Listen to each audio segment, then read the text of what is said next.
morning, guys. Todd, congrats on the win, but Ryan Jensen going to injured reserve is kind of the bigger news tonight. Can you just talk about that, and when was that decision made? We've asked you several times about his status, and you said status quo. And it was status quo. We did everything we can to get him ready. He did everything he could to get ready. Wasn't responding. And at this point in time, under further evaluation from the doctors, we decided to put him on IR. So, I mean, he'll. Something that when we talked to him at the first week of training camp, he said his knee was healthy and healed. Did something change? Was there some kind of setback? Well, the more he did on it, the worse it got. So, when you're healed, when you don't do anything, you're not healed once you start working on it and it's not responding. Is he going to have surgery? That I'm not sure yet. Jason Light said in the broadcast, this was something you guys talked about a few weeks ago. When was that decision ultimately made by you guys that he was going to go on IR? That was just made the last day or so.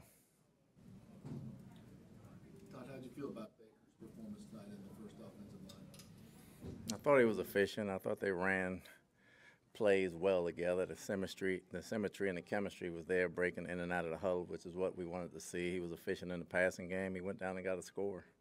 You only had 2 series, I think, with your starters, offensive line, and Baker. Is that enough in the preseason to get a good look and evaluation? Yeah, it is. We get more than enough during the season. We get more than enough, and we'll be playing their top guys during the year. We wanted to get some chemistry and some game action, and we got what we got done. First time we saw Tristan in a game at left tackle. What did you think?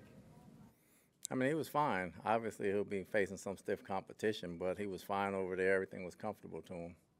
On that first touchdown by the Ravens, what kind of went wrong there? It looked like Devin was supposed to pick up the guy in the switch. Do you know what happened there? Had nothing to do with Devin. We busted something in the back. Coach, do you have an update on Sean Tucker? He had cramps. Your running game was going tonight, 150-plus yards on the ground. Some of that was with your reserves, but can you talk about what your starters did in terms of running the ball and getting Rashad White going? We got a hat on the hat, and that was the one thing we tried to get accomplished tonight. I mean, we got some tough runs out of those guys in the first half. They weren't big runs, but they were 4 and 5 yards, which was good and very efficient for us to try and throw the football, and we got to continue to play like that, so that was good to see. You talked about having a lot of tough decisions to make between now and Tuesday without seeing the tape from tonight. Are there guys that stand out to you that help themselves in those decisions? I don't know. I got to see the tape because the positions of the guys that I was looking at, I wasn't really looking. I was looking at other things. Has this rookie class made it a lot more difficult to make some of those decisions, considering how many of them have stepped up? I mean, it's tough. It's tough. You got a lot of young guys that can play. Can you speak on J.J. Russell, 11 tackles tonight? Looks like he's one of the guys that's maybe one of the more improved players from a year ago for you. He got better in the system mentally. He can always tackle, he can always fly around, but he got better mentally in the system, and he ran the defense tonight. Can you talk about the special teams? Obviously, Chase McLaughlin knocking a bunch through, Trey Palmer with a big return, also that muff. What have you seen at special teams that you like?